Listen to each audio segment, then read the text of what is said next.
ইসরায়েলের যে অর্থনৈতিক উৎস, তাদের যে ব্যবসা বাণিজ্য, সেই পণ্য বয়কটের একটা ডাক উঠেছে।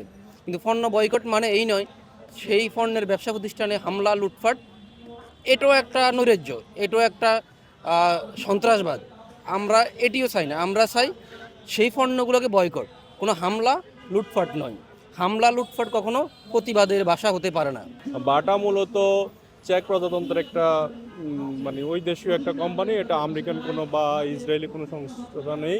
বিগত দিনে যারা বাংলাদেশের প্যাসিস্ট যারা ছিল, তারা একটা অস্থিতিশীল পরিবেশ সৃষ্টি করার জন্যই এই পরিকল্পিতভাবে বাটা, কেএফসি বা অন্য অন্য যেই প্রতিষ্ঠানগুলোতে আছে ওগুলোতে হামলা চালাইছে। ফিলিস্তিনিদের অধিকার নিয়ে আমরা মাঠে নেমেছি। ফিলিস্তিনির উপরে যে ঘুম গুণ নির্যাতন শুরু হয়েছে, যেভাবে হামলা শুরু হয়েছে, যেভাবে একটা দেশকে একটা ইহুদি এবং সন্ত্রাসী রাষ্ট্র ধ্বংস করে দিতেছে, তারই প্রতিবাদে আমরা মাঠে নামিয়েছি।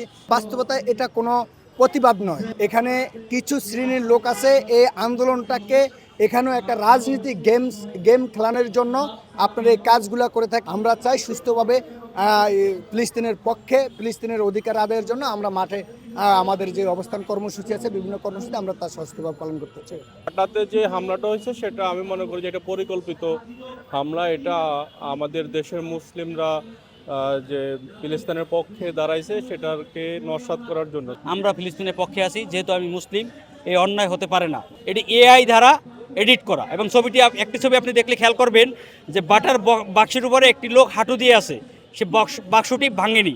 তার মানে কি? এটি এআই দ্বারা এডিট করা।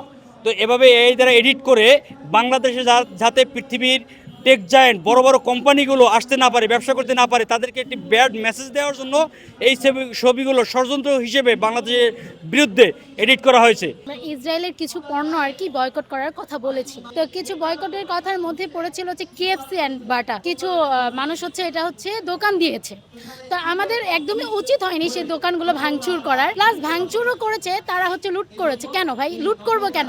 ও তোমরা লুট করে সেটা ইউজ করতে পারবা, সেটা বিক্রি করার জন্যই তো আমরা বয়কট করতে বলেছি, তাই না? 5 তারিখের পরেও যে আসলে এই ধরনের ঘটনা হতে পারে, বা এত বড় একটি রক্তক্ষয়ী বিপ্লবের পরেও যে আমাদের মধ্যে এখনো অনেক এই ধরনের মানুষ আছে, এটা আমাদের অনেকভাবেই ভাবায়।